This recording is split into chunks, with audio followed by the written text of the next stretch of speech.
You did donate to ActBlue, right? Once in a while. What about $18,850? No, I don't think so. You know people are using your address? I don't think so. Wait, stop scrolling. Look at this lady's face. She allegedly donated $18,000, but she's never even heard of the organization. We are looking at a massive system breakdown in real time. Their doors to corroborate the data that we received. We're wondering if these donors are victims of what appears to be a money laundering scheme. Cindy No of Annapolis, Maryland, who in the year 2022 allegedly contributed over 1,000 times to ActBlue, totaling $18,849.77. That means Cindy would have had to donate 3 times a day, every day for the whole year. My name's James O'Keefe, and we're doing a story on the number of... Did you catch that?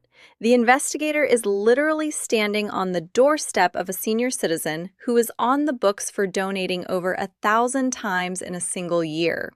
That's 3 donations every single day. Look at her reaction. She is completely blindsided. This is what a straw donor looks like in the real world.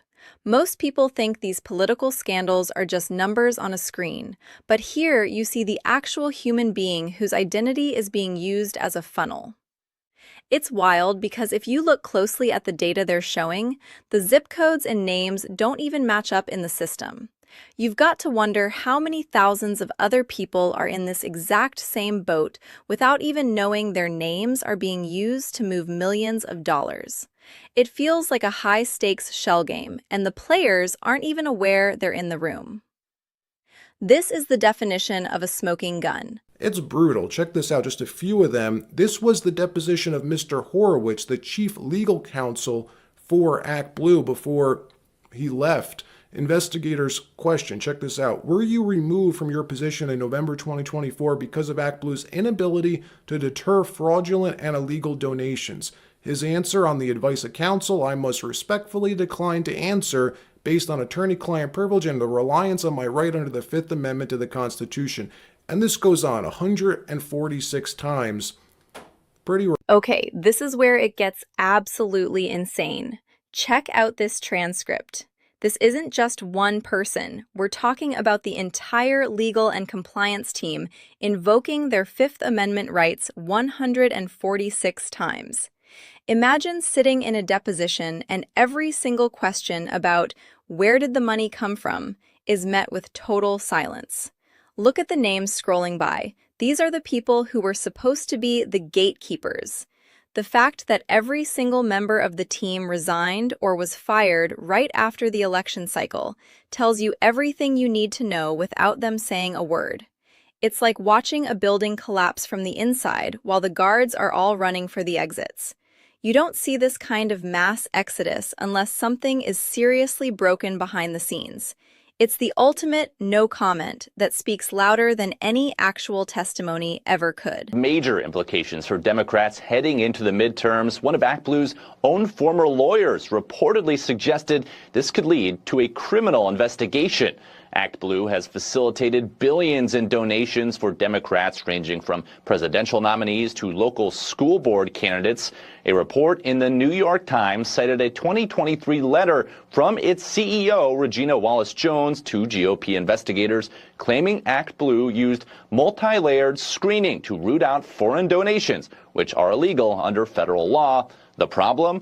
ActBlue's former lawyers told her some of those steps weren't always followed, and that presented a substantial risk if she was found to have misled Congress.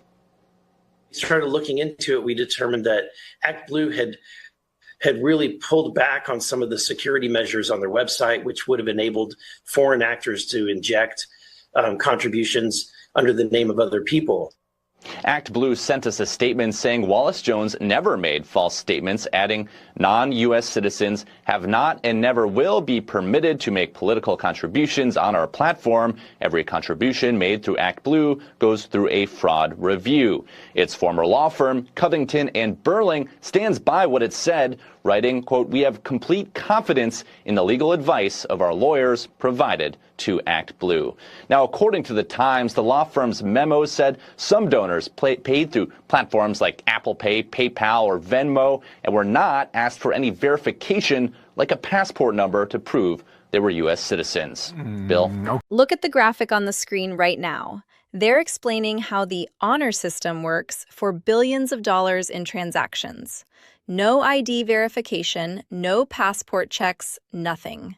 If you've ever bought a drink or a pack of gum, you've probably had to show more identification than what's being shown here for massive political contributions. It's a total open door for foreign actors to just slide right in. And notice how the comparison is made to the other side's system. One requires a photo ID, and the other just asks you to, pretty please, tell the truth. In a world where cybersecurity is everything, leaving a $10 billion funnel on the honor system is either the biggest mistake in history or a very intentional feature. Either way, the legal risk described in that New York Times memo is starting to look like a prophecy. Finally, look at the math here. This is the hangover after the party. You're seeing $14 million in cash against $18 million in debt. That is a negative balance heading into a major election cycle. When the ATM machine we just looked at starts to get investigated, the cash flow doesn't just slow down. It evaporates. It's a complete financial inversion. You can see the disparity on the chart between the two parties. It's not just a gap, it's a canyon. This is what happens when your primary fundraising vehicle is under the microscope. The legal fees alone are going to be a nightmare, but the real story is that trailing significantly part. If they can't fix the funnel, they can't fund the fight. The data doesn't lie, but the donors might not even know they're donating. Drop a comment below. Do you think this is a glitch or a feature? See you in the next one.